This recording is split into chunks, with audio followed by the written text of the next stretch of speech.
BNP যদি মুসলমান হয়, জামাত ইসলাম যদি মুসলমান হয়, জাতীয় পার্টি যদি মুসলমান হয়, এনসিপি যদি মুসলমান হয়, চরমোনাই যদি মুসলমান হয়, তাহলে আগামী সংসদ, আগামী পার্লামেন্ট কোরআন দিয়ে চলবে না কেন? আমাদের দাবি জামাত ইসলাম হিসেবে নয়, আমি কোন পলিটিক্যাল পার্টির সাথে I am not connected with any political party in Bangladesh. I am just talking about on this matter as a citizen of Bangladesh. আমি নাগরিক হিসেবে বলছি, আমাদের প্রাণের দাবি আগামীর পার্লামেন্টে প্রত্যেকটা আইন পাস হতে হবে আল্লাহর কোরআন দিয়ে। বগুড়ার ভাইরা আমার,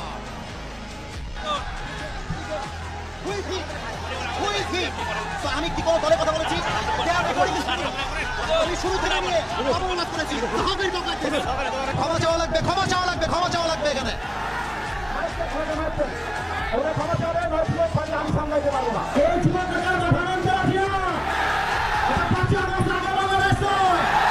কেউ যদি কথা দেয়, আমার বাংলার যুবক ভাইরা ওদের বাবার নাম ভুলা দিবে।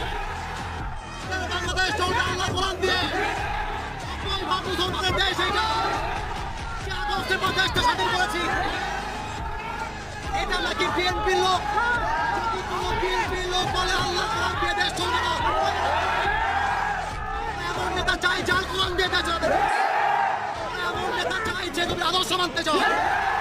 এরপর থেকে লাস্ট কথা, লাস্ট কথা শোনো, বগুড়া বলে কথা নয়, যেখানে যেই নেতা কথা দিবে জুতা আপনাকে নামা দেওয়া হবে।